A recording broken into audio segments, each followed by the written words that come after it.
Welcome to the inner world of filmmaking. I'm your host, Tammy McGarrow. I'm a writer, director, editor, and a podcast producer. In this show, I will interview filmmakers in all facets of production and distribution.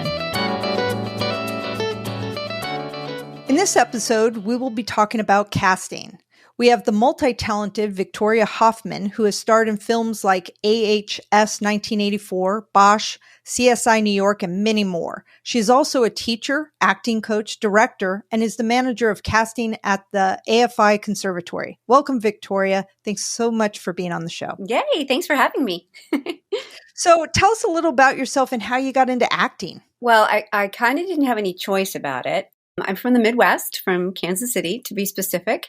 And when I was growing up, my mother was a stage performer. This was right before the repertory theater movement, came in. And so she was working with Kansas City Rep at the time. And I used to go and see her on stage. And she tells me that when I was a baby, basically in the stroller, she would escape the house and my two brothers who were terrors and bring me to rehearsal with her. And I would just sit there and not make a peep. So wow, I was so entranced by the whole thing. So I think that's where the love of it came. When I went to, in through high school and in even college, I thought, well, maybe I'll be a theater major, but it wasn't a thing that anybody did. Like even for my mother, it was kind of more of a hobby than a profession. I think when I graduated college, my father passed away and I thought, wow, if I'm going to really do this, I need to take it seriously. So that's when I went to get my MFA in acting. And I think that's really when I, donned the mantle and said, okay, I'm an actor. I'm going to really do this because you need to be prepared. Yeah. Now, did you want to be a theater actor primarily? How did you transition into television, or do you think it's just one is the other? Well, initially theater, because that's what I knew. And it's such comprehensive training. I think this is like the British aesthetic. You see so many Brits playing Americans in TV film. So many of them, they're studying theater first because it's your voice, it's your body, it's text analysis, it's all of that. So it gives you all of these tools, right? It's a different kind and size of performance, but I think for those of us that came up in theater, we will say to you, well, that's the only training. That's the training that matters, But, there are so many different kinds of training, ways to train, methods to train, right? And so ultimately for an actor, it just comes down to what speaks to you and what resonates with you, right? So for me, once I moved out to California, it's like, oh, it's TV film. Oh, you better learn how to adjust your performance because it's, different. It feels different. It feels different on the inside. And you've got to figure that out, Right. Yeah. And you have to stop, redo, take 2, take 3, which in theater you don't do. No, but in theater, if you have to do 8 shows a week, there is a level of consistency that you have to be able to maintain. Yes. So the idea of, okay, well, I got to do, another take and depending on the piece you're doing, that has to match that take exactly because there's a script that they have to follow. There's continuity. Yeah. Right. I will say that there's, pluses and minuses to both of the styles because, for a piece of theater as an actor, it's a gorgeous experience because you get to take a character from point A to point Z and you get to experience the entire arc in the time that the play takes to perform. Yes. And that could be 90 minutes. It could be 2 hours. It could be 3 hours, depending. But when you're shooting a film, or a piece of television, and also depending on the way the director works, you're shooting out of sequence, Right. But you're only responsible for small chunks at a time. Yeah. Right? So film actors will say, they love that. It's so freeing. Yeah. Theater actors will say, oh, that's so hard. Right. Wait, where am I? Yeah. And to get into that role or that seriousness, not with the evolution to get there. Yes. You have to instantly get there and then go back. So this is why, we bow down. You see somebody like a Meryl Streep. You see somebody with that kind of control over their like emotional life to know exactly where they are at any given point, regardless of what order they're shooting in, where they are emotionally, Yes. Yeah. It's amazing. Certainly got to do the work. You got to be prepared. So Right. Yeah. is anything you wake up one morning and say, I'm going to be an actor. It's easy. I don't think there's anything easy about it. It feels like a lot of hard work, but I mean, so rewarding. I was thinking about this, it must be weird for an actor that their job is to perform scenes out of sequence and never really get to see the whole movie until the end. Yeah. And then if they even see it, because some don't even watch themselves. Some can't. Some absolutely can't. Yeah. And it's quite true, film, ultimately so many decisions are made in the editing room, like yes, it's, you can say, well, it's more of a director's medium, but even so, you, the actor, you'll be on set and you'll do several takes and maybe they'll be slightly different. An idea you have, an idea the director has, you're collaborating, you're creating this thing, but until that director sits down with the editor and puts it all together, they don't even know which take they're going to use until they get there. Right. So you, the actor, you have no idea. You might have one like, wow, I really like take 2. And then he's like, oh, they used that one? Why would they use that one? Right. That wasn't my favorite. Yeah. So you have to have such a level of trust. You yes. know? Or I guess you have to be really willful and never do anything different on any take, which won't get you hired that often, I suppose. Right. Well, so what transitioned you from acting, which you still do, but into teaching, wanting to teach acting? Well, it's interesting. It's a couple things. It's, teaching and casting, all of this sort of happened concurrently in a way, mm-hmm. right? So when I moved here, I was a terrible waiter. You know how most actors like get jobs as waiters and things right, like that, yep. right? And I couldn't do it. Like I was horrible at it. So I fell into commercial casting at that time, and I know we'll be talking about that soon enough. But in doing so, I found that I was in the trenches in commercial casting, and at the same time, I was asked to start teaching some commercial acting classes at a place called Beverly Hills Studios. And so this was mainly on the weekends and kids and teenagers.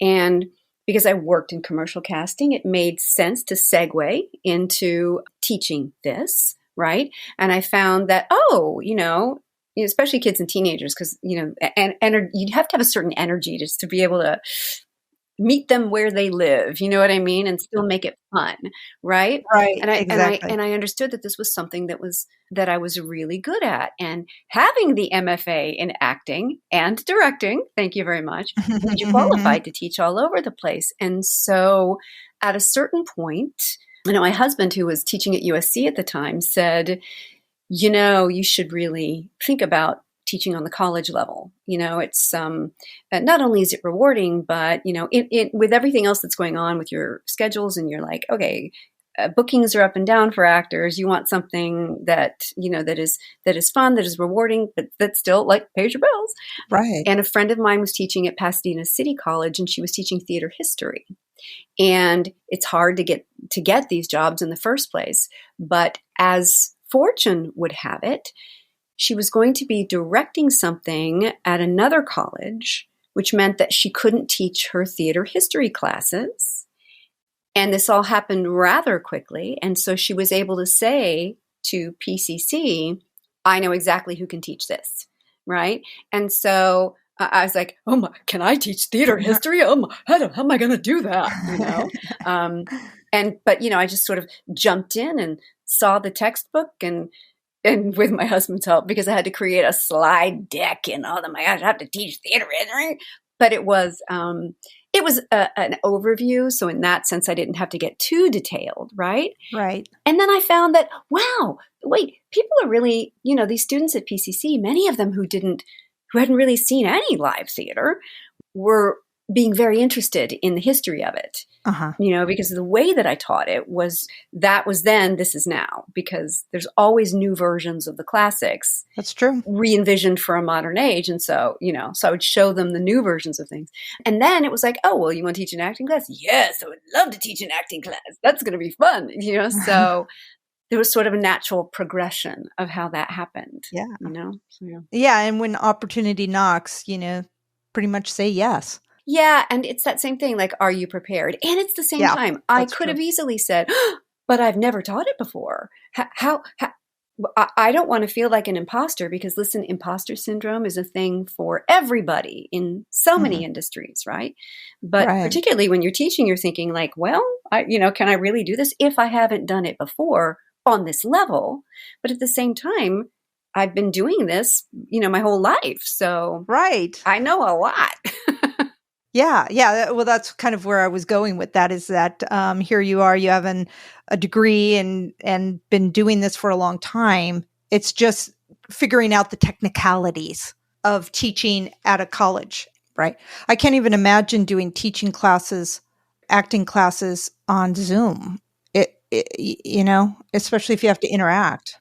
What's interesting about it? Again, because, we'll be talking about casting and film and all of that. But boy, once you move your acting classes to Zoom, it's a box. It's a camera. Oh. So it becomes quite specifically more about film acting, about subtleties. Interesting. Rather than stage movement and all of that, So really perfecting those nuances and performances, and then taking them into a stage, eventually back to a stage, then you really can flow. So you're really kind of fine-tuning their skills. Yeah. Mm-hmm. And their text analysis capabilities, and their searching for subtext, and, all of those things that involve so much nuance and, and real consideration. You coached Mila Kunis. Was this before she was famous on that 70s show, or how did that come about? Yes, indeed. I was her first ever acting teacher. So, yeah, I love this story. She was 10. And this was at that place I told you about, Beverly Hills Studios. Her brother used to bring her to class on the bus. They would take the bus from WeHo, where they lived. And that particular class, there were a bunch of 9 and 10-year-olds. There were probably 10 people in class. And I can remember that there was another boy in class who was super wanted to be an actor as well, right? And he said something like, because I always ask them, why are you here? What do you want to do? Why are you here? Because I always want to make sure that the kids want to be there. And this isn't the thing, because my parents said I needed to be. Right. And this one other kid, his name was Christopher, he goes, I want to be an actor, right? And Mila said, I want to be on television, and which is a different thing. Do you know what I mean? At the time, right? They felt like different things. Do you know what I mean? And of course, she always had that face, she was always just so incredibly beautiful, right? But really determined. Right. And so this was a commercial acting class initially. Right. So she said that to me. I said, then you will be. Absolutely. Like there was no doubt in my mind ever that this was going to happen. So the thing with Beverly Hills Studios is initially it's all commercial acting. And then we added like some improv, for kids and teenagers. We added an audition class because kids would get commercial agents, but then they wouldn't know how to actually go into a room and audition for a casting director because it's a whole different experience, that experience, right? But initially it's commercials. They get through the program. We're going to showcase them to agents and managers, right? So I think there was like a commercial class, and there may have been a couple of other classes that she took before this showcase happened. We showcase them to agents and managers doing commercial copy, right? Everybody wants Mila. It's like, look at that face, And her manager at the time, I think she's still with her, Susan. Oh my gosh, I have to look it up. I'm now forgetting her name. Susan called me and said, you have to get me Mila. You have to get me Mila. You have to get me Mila, right? And, because if they get a lot of offers, sometimes parents don't exactly know, well, who should I work with? What should I do? And Right. I really felt like this manager didn't have a lot of clients, so she was going to be able to give Mila real attention and really help her folks as well, like to create a career and a trajectory, which is, of course, exactly what happened. Because with Mila, she's gonna walk in the room and she's gonna do the work and be ready, right? And so for a certain amount of time, I still coached her when auditions came up, when theatrical auditions came up. But, when that 70s show came up, there was a thought or a message from the producers, at least as I understand it from her manager, that they really wanted some fresh faces and people that didn't feel overly coached or trained, right? So, so it's like, so you just kind of want her to go do her thing and let's not overwork her audition. It's like, fine, great. And the rest is history. Right. Also, I'm going to tell you who else came out of Beverly Hills Studios was Efren Ramirez.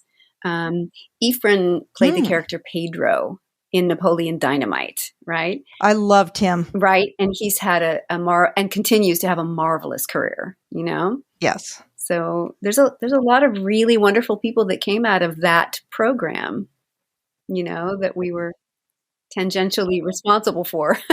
Yeah, and it must be really great to see somebody that you've worked with and then see them on the screen. How cool. Yeah. Oh, yeah. And, you get to a point of feeling almost like a proud parent for sure, right? Right. To think of what that little girl, Mila, said she wanted for her life and career, and to see that she has, I'm sure it is even bigger and more wonderful than any of her expectations. Do you know? Yeah. She just gets, better and better every year and is living such a happy life. And so I think that happy, balanced life, Yeah. Well, she's a wonderful actress, and seeing her being interviewed and stuff, she just seems like a very down-to-earth, really kind person. Mm-hmm. And I think that comes through in her acting. Yeah. Yeah. You're a casting manager at the AFI Conservatory Film School. How did you get into casting? Isn't that interesting? I created a position that never existed before at a film school. Love it. Having a casting manager at a film school, because usually the students are on their own. They got to go out and find their casts, and good luck to you. Yeah. Well, it's interesting, isn't it? It's an amalgam of things, right? Because I'm an actor, because I have worked in casting for so many years, and I cast for a lot of Los Angeles theater as well, intimate theater. Mm-hmm. So I have all these different, avenues, to knowing actors and to knowing them well and to knowing their work and to knowing their range, And so when the thing at AFI dropped in my lap, it was initially a shared job between SAG-AFTRA and AFI, because SAG-AFTRA, the Television and Film Performers Union, has a conservatory they call the LA Conservatory. That is this wonderful organization, and you get networking and classes and workshops, and then you're in a database for AFI films, right? So when it used to be both of those entities, at one point the LA Conservatory needed so much more time that they needed a program manager that would only be working at the classes and workshops and doing those things. But AFI still needed somebody to oversee how the casting worked, right? Right. So then that's why I said, well, we could call me the casting manager and let's figure out what that is and what that looks like, right? So what has become in the last couple of years, particularly since the shutdown, is like, oh, was anything happening while everybody was, working remotely? Well, AFI was very busy. The classes move remotely, but because there's a casting manager, I was able to, cast actors for Zoom table reads for the screenwriting program, for Zoom directing classes, master directing classes, where they had to morph and become about directing the actor over Zoom, but because that's how casting is happening now, and that was how a lot of those initial directing sessions were happening. It made sense in the moment, like, okay, let's see what that looks like. And then I am now, teaching them and overseeing all the short films that the first year MFAs shoot. And they shoot about 84 short films a year in the way the AFI program works, where they're now releasing breakdowns, but I can mentor and, show them the best practices about how to release a breakdown and how to call actors in and how to read a resume and how to run, do a self-tape or a Zoom callback, and how to communicate with actors. And more importantly, for any of the actors listening, how to value actors. So I take it very seriously, right? But then as well, because the AFI Conservatory has need for actors all across campus, and now that we're pretty much back in person with masks and vaccinations and needing PCR tests to get on campus, I'm also, providing actors when asked for all kinds of on-campus exercises and master classes. So really fun and really rewarding and really busy, but it's really, but it feels really gratifying to create opportunities for actors to make relationships with up-and-coming filmmakers, and then to introduce these filmmakers to some of the best talent in LA, ones that are willing to be a part of the academic experience, that understand why that's important, Mm-hmm. Yeah. So can you just walk us through how casting works? Sure. For people that may not know Sure. what that is or how to do it.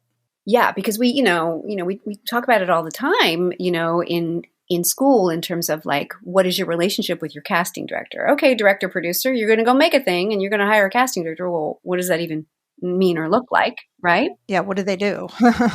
So I might get a query from a director or a producer, right? And you want to find out the nuts and bolts of it.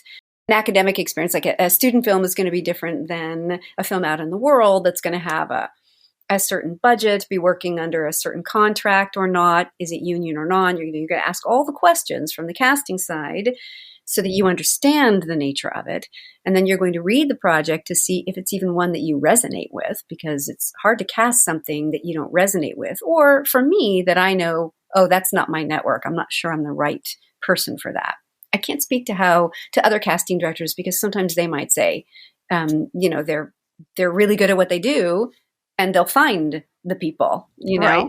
Yeah. You then, you interview. I know at AFI, they'll have conversations with, casting offices, because, it is a relationship. It is a collaboration. So you just want to make sure that you're on the same page. So, okay. I say, yes, let's work on this. Yay. Right. So, you have a conversation with the director, and sometimes it's a writer-director, so they really know their screenplay, right? Yes. Or sometimes it's director and producer, right? But you get an idea of, who they're looking for, what kind of actors they're looking for, right? And based on that, you're able to then write up a breakdown that you can release to the larger community, right? So community of actors, agents and managers, via Breakdown Express, which is Actors Access, via Casting Network, so many different places you can release this. Or if you're looking for something really specific, or a kid, you can, you might find, oh, we need to do a massive search. This is an unusual character with a very specific skill set or ethnicity or gender identification. So you might. Can you tell us what a breakdown is for people that may not know what that meant? So yeah, a breakdown is a list of character descriptions of roles that are being sought by this production. This is who we're looking for. And depending on how you release it, actors submit yourself, or agents and managers submit your client that you believe is going to be right for this role, right? And I mean, again, I'm speaking from my experience. If you're talking to Sarah Finn, who cast for the Marvel Universe, her and has, a dozen or 15 people in her office. Her office is, huge and prolific. And okay, their process is going to be very different than mine, my friends. I'm just going to say. Yes, I want to right. work in her office. Are you Exactly. kidding me? I think it would be just so invigorating.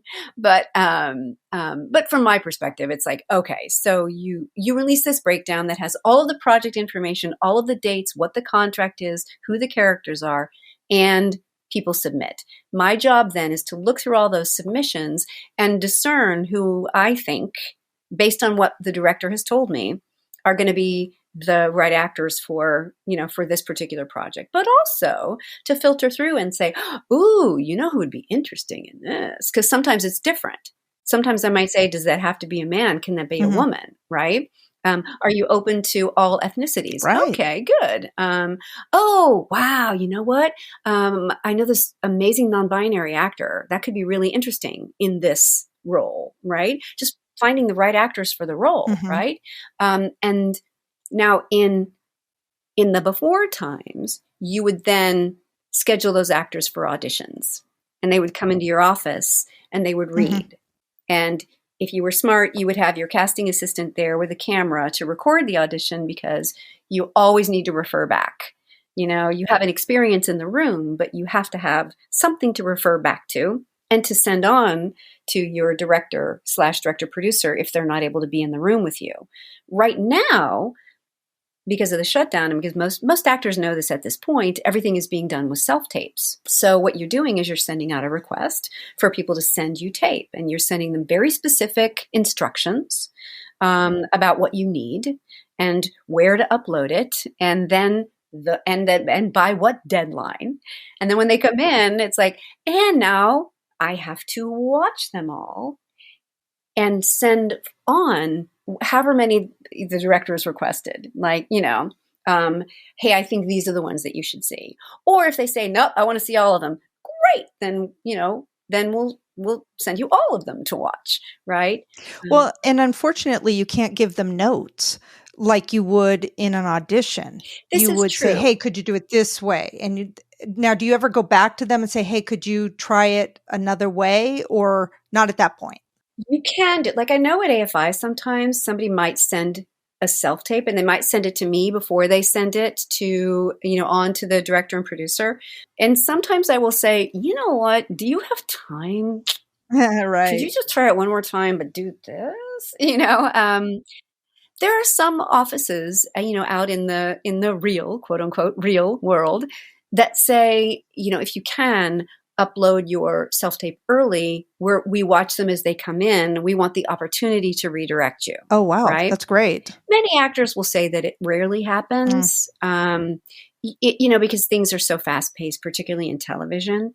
So we are missing that ability to get an adjustment in the room, because the adjustment could be the difference between you're getting a callback and not. And if you don't get the opportunity to do that in a self-tape, then, the casting office is like, not right, moving on. Right. So. Right. And also, when you're in an audition with somebody, you get a feel for them. And you might even in the back of your head think, I'm going to keep a note of this person for maybe different, opportunities. Yeah. I mean, the way that it's working now, because callbacks are on Zoom or in the different, casting, like programs, like Breakdown Express has what they call EcoCast. And they have an EcoCast Live where you can just run your callback through there. Casting Networks has their version of it where you can just run your callback, or people will do Zoom callbacks, know. So that's an opportunity for, while everybody might be in different locations, they're all in the same room together online. So at least the director can give the actor, adjustments in the moment, right? You just miss direct eye contact, Now, not everybody. So are they like in waiting rooms? So you have people kind of coming in and then you Yeah. just pull one in at a time. I was thinking like Yeah. everybody comes in. I didn't think that's what you'd be saying, but There's always a waiting room, and like actors have all these stories about like, you know, because things will run late. That's what they will do. It's like, you know, you just hope that, oh, please, casting office, give me a heads up when I'm actually on deck, give me a 2-minute warning or something, because if they're running really, really late, you don't want to just sit there in front of your computer because your energy will just, you know, die, you know? So like, oh, I'm going to go, whatever. And, you know, it is the thing, like we know that this is never going away, you know? Self-tapes and online callbacks and things like that are at this point here to stay. The hope is that there will at least be, you know, more opportunities for hybrid situations when people feel comfortable being in a room again, where, you know, a director might say, I would really like to have this in the room where I can, you know, meet the actor personally. But, you know, again, it has sort of bust open the gates, you know, it's bust them wide, because, you know, actors can be auditioning from anywhere now for everything, depending on what the contract is and whether or not, you know, a production can fly you in. But it's the same, you know, producers and directors can be almost anywhere now. And, you know, I'm going to log into this callback and, you know, see what's going on. So do you think that that's going to kind of be, so the future of casting will be more of a hybrid even when we're out of this pandemic? Do you think that we'll ever? Yeah. Because I think that, you know, it happened in voiceover too, you know, voiceover sessions were always in studio, you know, with all the great equipment and, you know, and the director's on the other side of the glass and it's all collaborative. And listen, a lot of animation has been able to get back in studio, you know, with all the safety precautions, with plexiglass in between each actor, like when you want all the interaction between actors. But again, because voiceover actors were able to, you know, switch so easily to working from their home booths, there was never a break in voiceover work, and everyone's gotten so good at it that you now have producers realizing, oh, I don't have to rent a studio, like I don't have to use the money there. Well, do I want to? You know, so then I just think it becomes, at what point does a production and or a producer and or a director and or a casting director say that, but this one will be more effective if we can do it in person? You know, so for instance, I did some dubbing for a Netflix series. And there's a lot of dubbing houses around town. Obviously, it's gotten so popular because of everyone being shut in. They're making sure that there's so many European series that are now available, and so many people that don't want to read subtitles that, you know, that they're, you know, rushing to get, you know, great actors doing the dubbing. Now, most of those directors, you know, they prefer that you come in so that you can see so you can see the visuals of what you're dubbing. It can be done with the combination of Zoom and everything in your booth, but it is more efficiently done at their studio. And I know for me, it's like, oh, I am coming into your studio. I don't want to do this from home. Well, and also Zoom has a little bit of a delay depending on your internet. So I don't think that would be the wise for dubbing. Yeah. Where you have to actually mock or ADR. I mean, voiceover, that's something different. Like if you're an animated character and you just have to read lines, maybe you could do that at home. But then you're also required to have to get equipment. You have to buy your mic. You have to be in a quiet place. So yeah, the programs they use to record, much like this podcast, you might be on Zoom to get your direction, but they're recording your audio over something like Source Connect or, you know, some other program that doesn't have lag. At least everyone's gotten very good at that, at the technology, yes, at being their own engineer, even though we all grumble about it. Right, I know. And for your listeners, we had our own problems connecting today. Right. And I'm supposed to know better. Do you know? It's just like, ugh. So Yeah, that at the end of the day, that's what I've learned is doesn't matter what you do, there's always going to be technical difficulties. And then it's just what do you do in the technical yeah, difficulties? I just think you just got to work it out, figure it out. I mean, worst case, we would have had to record on Zoom. I mean, I've had to do that.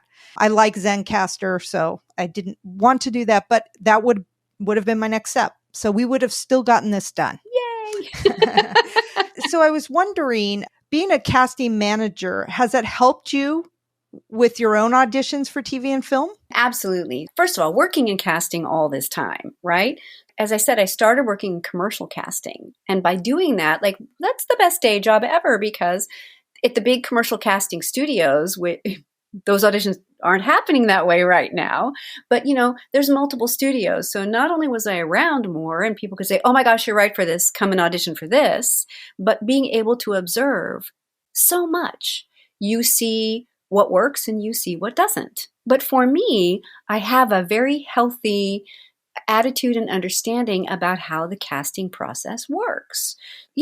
There's so many ways to tell a story. I know from theater casting, sometimes we would get to a callback session and realize, oh, here's this beautiful pair of people. We have 3 different ways we can cast this. That pair was amazing. That pair was amazing. That pair was amazing.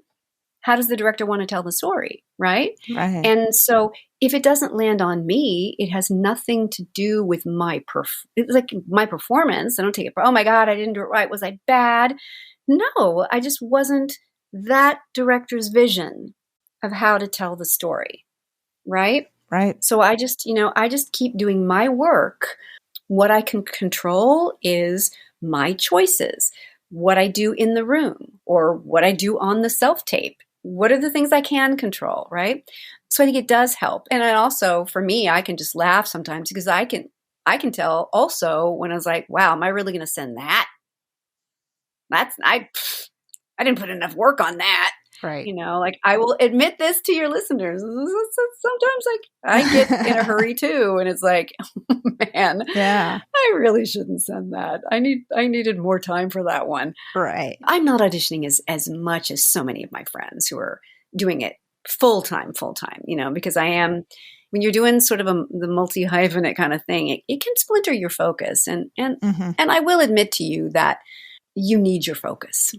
When you're auditioning, when you have your actor hat on, you have to do everything in your power to give yourself the time and the space and the energy and the focus to deliver the best audition you possibly can. Best one you got in you. Yeah. And on that note, any tips for actors when submitting to a role and showing up for an audition, especially when it was in person or becomes back in person? Well, in both instances, whether it's in person or whether you're sending a self-tape, you really need to be prepared. You need to do the work, right? You say, well, do I need to be memorized?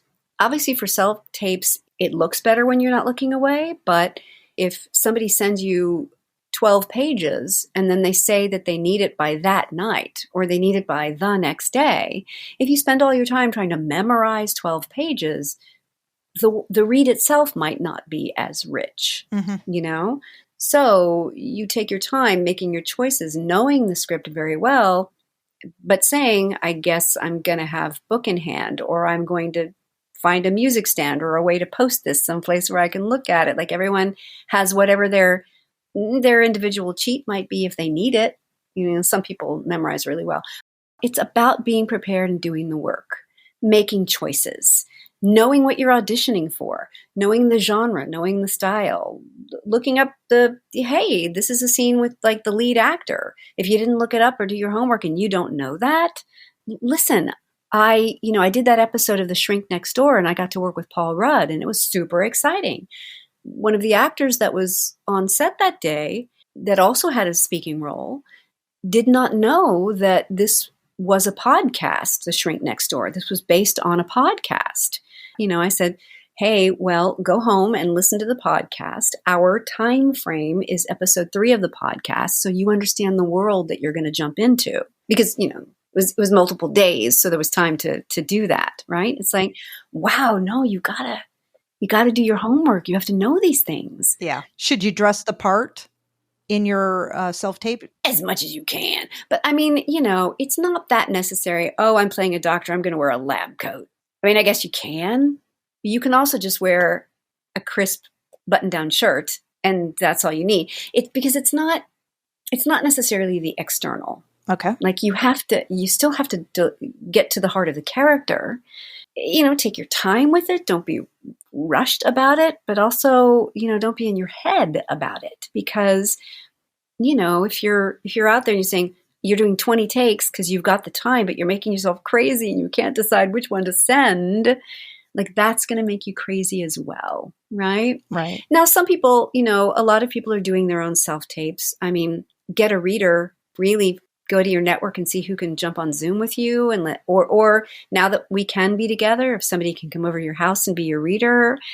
But, find some people that you can trust, because having a good reader makes a difference. Mm-hmm. It's hard sometimes. I just find it disconcerting when I get a tape and somebody says, well, I couldn't find a reader, and they just are doing their half of the lines. Oh. And I understand it, but it still is not a complete experience for me when I have my casting hat on, watching, right? I think that's a thing that we all have to just handle. You got to just figure it out. And there's resources for online readers to help you. So there's all kinds of things that actors can do. It's just that to be a professional actor in current time, you are being a wardrobe designer, a lighting designer, a DP, an editor. You're having to do all those things. I know I've got some friends who are filmmakers. One woman in particular, she loves self-tapes. She loves the process. She loves getting into, different characters and finding the wardrobe and like doing all that. And she's an amazing editor in her own right. Like she knows how to do all that stuff. So for her, this has been the best thing ever. Oh yeah. But we're not all her. Right. But we all have to figure it out. Do you know what I mean? So right. Is there any stories you could tell us of some auditions where you felt people missed the mark, that you could kind of give us some examples of things you've seen happen? That's a really good question. I mean, I think so, like not bringing their headshot, like as simple as that, not knowing their lines when they come in. Definitely not knowing their lines, or definitely not making any perceptible choice about a character, right? I mean, I certainly have seen this in theater auditions, and those have started to be in person again, so people can actually be like on stage, right? And you're taking the stage. But you can really tell when a person has just not made any choices at all. They're just sort of walking through a thing, or they're relying on their personality, not on their ability to really mind the emotional life of the character. One thing that I notice a lot of people don't do is really give time and space for the pre-life, for the moment before. Where is the character coming from? What just happened? What is that pre-life? And now, sending in self-tapes, you can improvise with your reader or give yourself as much pre-life as you want, because you're going to only edit to the couple of seconds before, but you're coming into the scene coming from someplace, physically and emotionally. Mm-hmm. That's so much more interesting. Like that's somebody that gets me right off the bat. Mm-hmm. And let's face it, when you were in the room, you had the whole space of your entire read to show. To say, hey, this character starts here, ends here, right? But when we're doing these self-tapes, and because people are in such hurries, they might look at that first 10, 15, 20, 25 seconds, whatever, and if they're not seeing it, they'll move on. Right, yeah. So if, you're wanting to, and, people can't see us, but you're wanting the person watching that self-tape to want to just like lean in and say, what is that? That's interesting. Right. And if you just start with your line, you don't give yourself that space, it's just not as interesting. And we won't, and it won't hold the interest to watch the audition in its entirety, So, yeah. And it just, again, not being prepared. And for callbacks, unless it's just absolutely impossible, you should be off book, unless something's going on in your life and you can say, I just, there's no way, right? But you're going to be freer if you don't have to think about the lines. Right. So I still believe for callbacks, it is advantageous to be off book. I can't speak to the 15-page callbacks on Zoom because at least at the AFI Conservatory, we don't have those because we're doing short films. So right, yeah. But if you're I didn't think of that. If your scene is 3 pages, there should not be any reason you can't commit that to memory. And and be available to play, And I think that's another thing as well that I want to say is Tammy is, also being open, being willing to take direction and make a change on a dime, Yeah. Just having that ability within yourself to be redirected, even if it maybe seems odd. You don't know where that direction's coming from, if they're getting something from you or if they just want to see how flexible you are. Right. Yeah. You might get a piece of direction that feels really strange, but go with it and make it work. Right. I like what you said, playful. Yeah. Yeah. It is play ultimately, Well, yeah. And I was thinking about that too, is that, this is your job. I mean, acting. So when you take the time to learn the lines, this is a part of the work. It's kind of like showing up to a job and not doing what you need to do to do the job. I mean, so I like that. It's be prepared, show up professionally, and be ready to play because this is what you signed up for. Listen, even if you can't, I know for pieces of theater, I've seen the most brilliant auditions where the person for their initial thing wasn't off book, but they had done the work. They knew every emotional beat. They had gotten in there and they had done the homework on the scene to know where the character was coming from, right? And then to be available in the read, right? Right. I think that's the thing, and even if the choice is wildly wrong, still make a choice. Because if it's wildly like, oh, wow, I don't even know what that was. But even with self-tapes, right? Right. But, a casting director will say, I don't know what that was, but I remember that actor. And I am going to find the right thing for that actor. And, here's another little tip. Actors with self-tapes, it's really hard. It's really difficult because you put it out there and then you don't hear anything. So you don't, you know what I mean? So you don't get that, you don't get that feedback. When you're in the room, you get instant feedback and you can say, yeah, I did my job. I felt great about that. We used to say, I left that on the floor, man. That was great. Right. But because you don't get that, it's very disconcerting. It just doesn't feel like a complete process. Right. But you get another self-tape request from that office and you get another self-tape request from that office. That self-tape request is them calling you in again. And calling you in again. It means they really like you and they're looking for something for you. And maybe they haven't found the right thing yet, but they're going to keep calling you in until they find the right thing. Right. Well, and that's why I think if you can just love auditioning as a part of the job, because again, it's connections, it's building connections with people that you may not be the fit for that film, but now you're in their head for something else. Absolutely. And you never know. Absolutely. And you never know. Which, circling back to AFI Conservatory, so many of, my actor friends that I reach out to for some of the shorts, there's some of them that don't go to festival. They're meant to be experimental. They're meant to be places to take risks and all, and in a really safe environment. Or for the exercises on campus. It's you're creating relationships. And so there are directors who are now out in the world who are creating like an ensemble of actors they use again and again and again. Exactly. And some of those actors are people that they worked with while at AFI.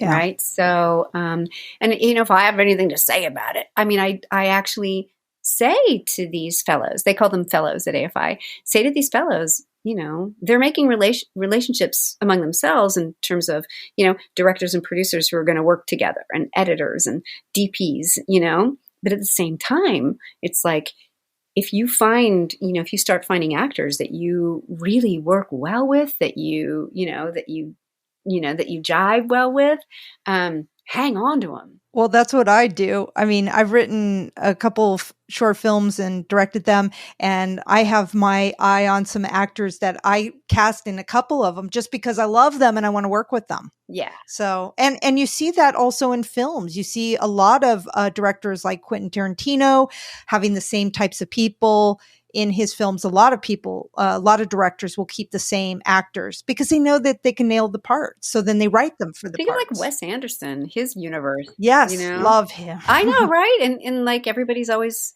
showing up in different roles. Ryan Murphy in his universe. Yes. Showing up in completely different roles from series to series. And isn't that wonderful? Yeah. I mean, that's wonderful. Thank you so much for being on the show today, Victoria. This was fun. This is really fun. You have me talking about like all the things I love the most. So. Oh, that's great. Well, that's what the show is supposed to be about. The inner world of what we love. Yay. Oh, that's perfect. Well, this has been delightful. Thank you so much for listening. I encourage you to get out there and make a film. Reach out to your local filmmakers group to get involved and connect. Please subscribe to the show if you like it, and follow me on Instagram @TammyMcGarrow. Until we meet again, what's your story?